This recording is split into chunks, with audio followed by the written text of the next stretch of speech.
All right, so today we are diving deep into the career of Tulsi Gabbard. Yeah, a true political maverick. Would you say that? I think so, yeah, and the timing is pretty incredible. I mean, Yeah. just think about this. President-elect Trump just picked her to lead all 18 U.S. spy agencies. As Director of National Intelligence. Yeah, a director of national I intelligence. mean, that's a Yeah. huge deal, and a lot of people are kind of scratching their heads like, how did this happen? Yeah, her nomination has definitely raised some eyebrows. It's not every day you see someone go from deploying to Iraq with the National Guard to running for president as a Democrat and then land a top spot in a Republican administration.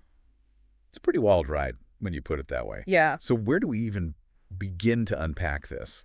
Well, I think to really understand what Gabbard might bring to the table as DNI, we need to go back to the beginning, you know? Right back to the start. Yeah, look at her journey. All right, so let's rewind. Okay. She had a pretty unique upbringing. Absolutely. Born in American Samoa, but moved to Hawaii when she was just 2 years old. Okay. And get this, her heritage is this fascinating blend of Polynesian, Asian, and European ancestry. Yeah. Talk about diversity. Yeah, right from the start, you can see how her life was shaped by different cultures and ways of thinking. And I read somewhere that she's deeply rooted in Hinduism. Oh, you're right. Is that accurate? Yeah, she's been practicing Hinduism since she was a teenager, really influenced by her mother. Not exactly the norm in U.S. politics. Right. It's Yeah. definitely a distinct part of her background and something that sets her apart. Fascinating. So from this diverse upbringing, she then jumps into the military. We're talking Hawaii Army National Guard in 2003. Yep. Deployed to Iraq not once but twice. Yeah, and she didn't just serve, she excelled. Right. She became the first woman to graduate as the Distinguished Honor Graduate Oh. from the Alabama Military Academy's Accelerated Officer Candidate School. That's tough. Highly competitive program, and it really shows her drive and capability. Yeah, that's seriously impressive. Yeah. So we have a woman who's clearly comfortable in demanding male-dominated environments, proven she can lead under pressure. Makes you wonder how that might translate to running the entire intelligence community. It's definitely an intriguing aspect of her background to consider. Yeah, for sure. And her military service didn't stop there. Oh, really? Yeah, she did a tour in Kuwait, Okay. and she was among the first women allowed into a Kuwaiti military facility. So she's a trailblazer. Yeah, It seems like public service has always been in her DNA. seems like it. I mean, she was elected to the Hawaii House of Representatives at just 21 years old. Wow. Youngest legislator in Hawaii's history at the time. Talk about hitting the ground running. Yeah. And from there, she served on the Honolulu City Council, where she really championed legislation to address homelessness, a major issue in Hawaii. So she's got this dedication to public service, starts local, and then leaps onto the national stage in 2013 Right. as a U.S. representative for Hawaii's 2nd Congressional District. And another milestone, first Samoan American voting member of Congress. Making history right from the start of her career. Yeah, and then things really start to heat up in 2016 Yeah. when she resigns as vice chair of the Democratic National Committee to endorse Bernie Sanders for president. That was a gutsy move. Even for someone as outspoken as Gabbard. Was that a sign of things to come? You know, it definitely signaled her willingness to break from the establishment and really chart her own course. It was contentious primary, and her endorsement of Sanders really ruffled some feathers within the Democratic Party. It did. And then in 2020, she launches her own bid for president, Yep.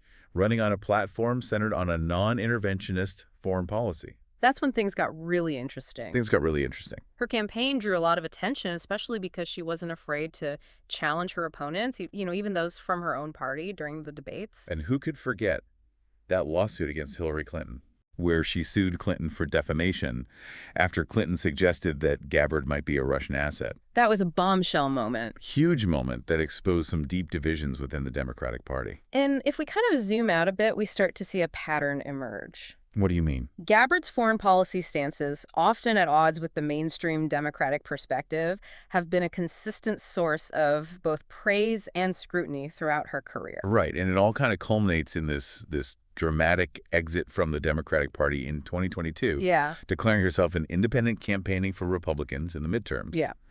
And now she's formally a Republican, She is. having endorsed Trump for a second term, Right. and even serving as honorary co-chair of his transition team. It's been an unpredictable journey, to say the least. Yeah. But one that has landed her in this incredibly powerful position. So how do we connect all of this back to her new role?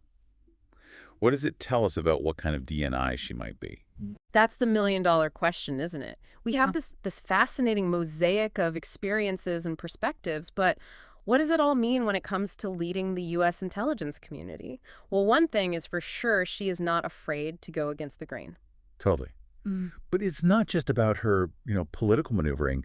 Her military background brings a whole other dimension to the table. Oh, absolutely. Imagine the perspective she gained serving in Iraq and Kuwait, witnessing firsthand the complexities of the Middle East. And let's not forget, she was one of the first women allowed into a Kuwaiti military facility. Right. That kind of experience speaks to her ability to navigate cultural sensitivities and build relationships in really challenging environments. Yeah, that's got to be crucial when you're coordinating intelligence efforts across the globe. Yeah.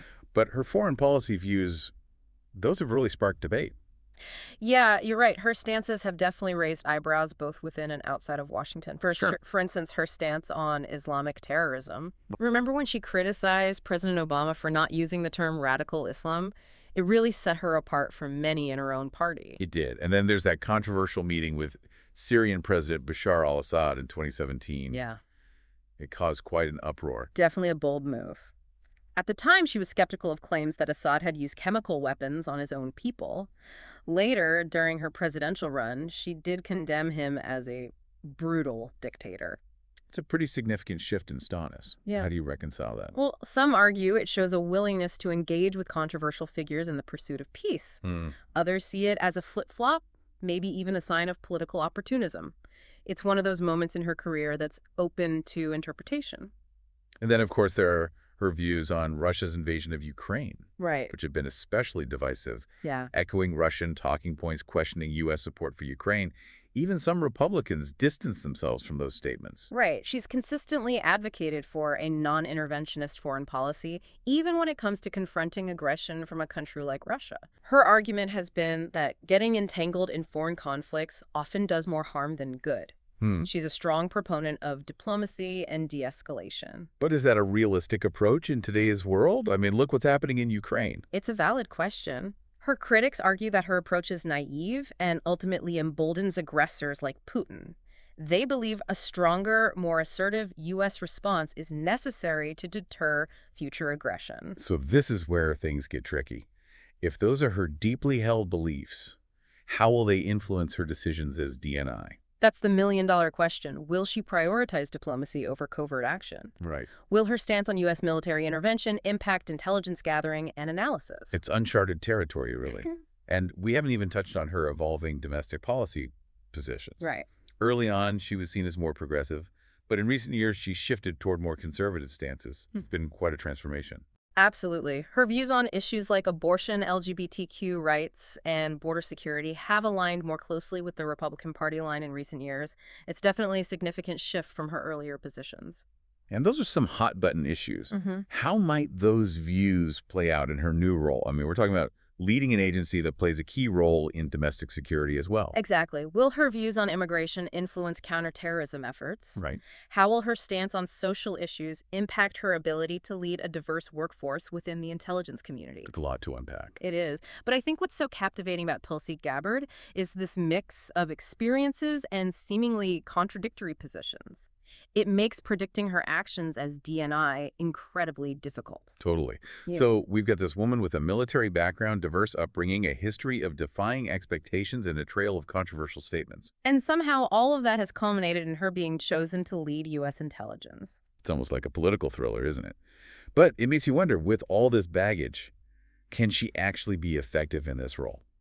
That's a big question. Yeah, and honestly, I'm not sure anyone has the answer right now. Yeah, that's the thing with Gabbard. She keeps us guessing. Yeah. But I think it's worth remembering, this isn't just about her personal views. Yeah.